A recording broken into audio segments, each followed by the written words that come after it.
Well, the main purpose of the equipment room is to provide gear for students enrolled in various courses in the School of Communications to complete coursework. If some journalism students are assigned to produce a news package, we provide the cameras, the tripods, lights, microphones, everything they need pretty much to complete their assignment. For FBI kids, we have some of the more complicated gear, so like higher-end lights, microphones, flex fills, dollies, jibs, that kind of stuff. But basically it's there for them to complete coursework as assigned by the instructor of the course. There's a ton of stuff. So we have a bunch of different cameras. The standard one that pretty much everyone will learn how to shoot on is the HMC 70. So like for me, that's what I take out. There's also the new ones that are the AC90 cameras. Those are for FEI 210 kids. So those are really nice. They're brand new. Then we just got a bunch of C100s. I'm not really sure what level that is. I know it's like senior FEI students. And then there's Vixias. And then there's tripods, which pretty much everyone needs with a camera. And then we have lavalier mics, handheld mics, shotgun mics or boom mics. Everyone calls them something different. Lavaliers, did I say that? Yeah. Lighting kits, monitors. I think the quality of the gear is awesome, honestly. If you really know how to work the camera, you can produce beautiful images with any of the gear that we have, ranging from the Vixia all the way on up to the C100. Are there quality differences? Sure. There are different price points for the cameras. But as I mentioned, if you get a camera, a set of lights, and a little time dedication and attention to detail, you can produce a beautiful image with any camera. And I think the quality of our gear is superb. And I'm actually very proud of our students because the gear has been coming back in good condition. We haven't had any devastating, destroyed cameras or anything like that. So at least the students are respecting the gear, and that continued respect for the gear will ensure that the next student will get a good quality camera.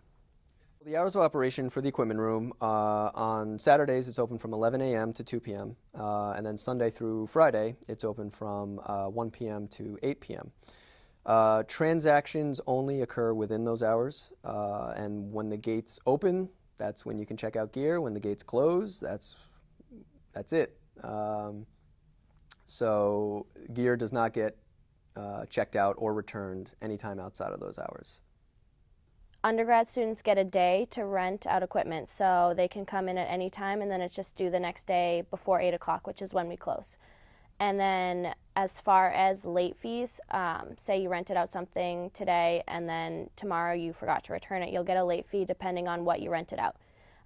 Like I know we just got a couple late fees today for minor things like microphones, fish poles. That came out to be like a $20 late fee. So they come in and they tell me that they're late, they had to return it yesterday, but they didn't get to, whatever their excuse is. So then I have to tell them, okay, you can come back and return it. Well, you can they usually bring it and return it for me, but it was a day late. So then they can return it, I'll take the return, but they have like a hold on their account basically. They can't rent anything else out until they pay their fine. So they can pay that in cash QCash or check. So they can come back whenever. Like today, somebody had to pay their late fine. They came back a little bit after they put QCash on. So the late fees are in place to ensure that our gear comes back. And if we didn't have the late fees in place, then students would not be complaining about late fees, and they'd be complaining about there being no cameras on the shelf. How am I supposed to do my homework assignment if I don't have a camera? Well, go talk to some of the other students who are not returning it on time.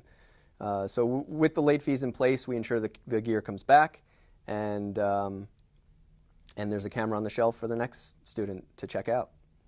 I think we're educating the student about the late fees. We're giving them multiple options to avoid the late fines. One is just a simple email reminder that we send out at the time of checkout. So once they check out the gear, they immediately receive an email confirming their return time.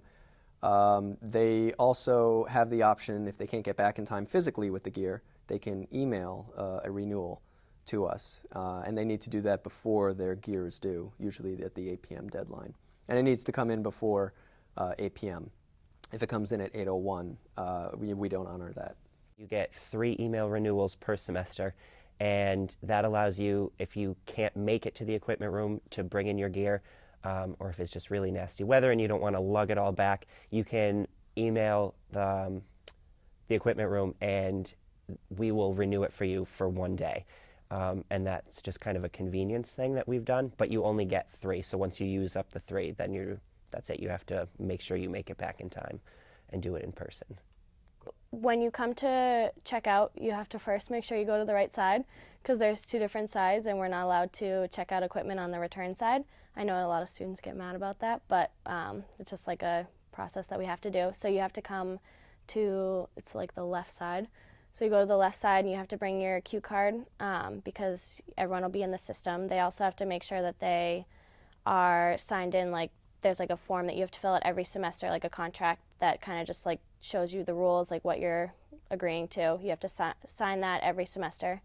So you have to make sure they're signed up with that, and then they just pretty much have to know what they want. A lot of times students will just say, I want a camera, and we have to ask them because we have a million cameras, and sometimes they don't even know the name of the camera. So we have to make sure that they get everything they need, and then we have them go through everything, so they check through everything. So they have to make sure that they're ready to like check off everything and double check. Like we'll show them everything that the camera has, and they just make sure that it's there, and then they pretty much just sign, and then they're good. And then just a matter of returning it the next day. They have to, for most part, students return it the next day. If they're a grad student, they get a week. So I started working at the equipment room my sophomore year, first semester sophomore year, and I've been here ever since. I've been working here for 3 years. Right? Yeah, I think so. Yeah, since I'm a senior. Yeah, I've been working since I've been a sophomore. Yeah. I chose to work in the equipment room as opposed to other positions. One, because it was something a little outside of my comfort zone, specifically because I had never been exposed to it. But I think more importantly, it was just the atmosphere in general.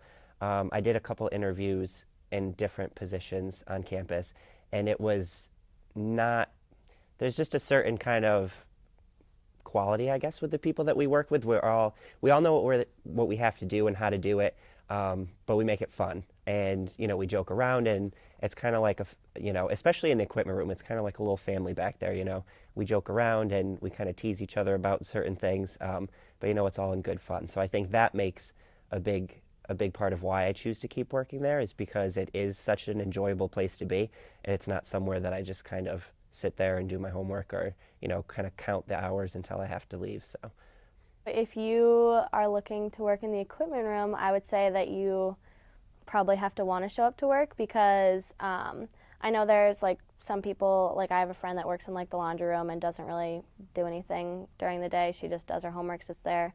And some people think that that's all a work-study job is. So if you want to work in the equipment room, I think you have to be willing to work, because students come check out stuff all the time. I mean, there's days that I won't get like many checkouts. I'll get like 2, so I can just like hang out. But then there's days where I'll be like swamped and I'll have like a million people all day. I won't even have like a second to breathe. So I think people just have to be willing to want to work and be like positive about coming to work and not be in a cranky mood and not have to deal with people, because you deal with students every day. I like to think I'm pretty helpful. I definitely try to keep learning as, we get new equipment, and as questions come in, if it's something that I don't know, I try to redirect the question to, a fellow coworker or a supervisor, and so that if it comes up again, I do know how to answer it. The thing that I look for in work study students is dedication, respecting the job, I really enjoy work study that come in and really want to work, want to learn the gear, want to understand the process of checkouts and check-ins, and want to make a difference.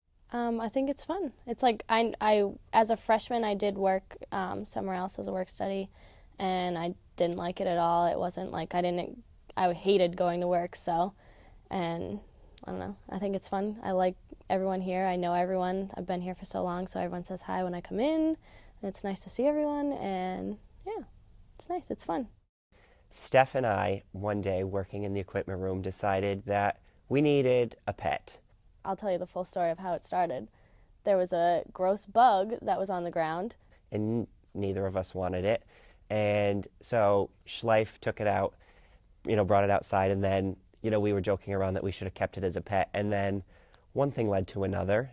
And then we decided that we should get a pet in the equipment room because it would be so much fun, but then we decided that we would want it to be a mascot.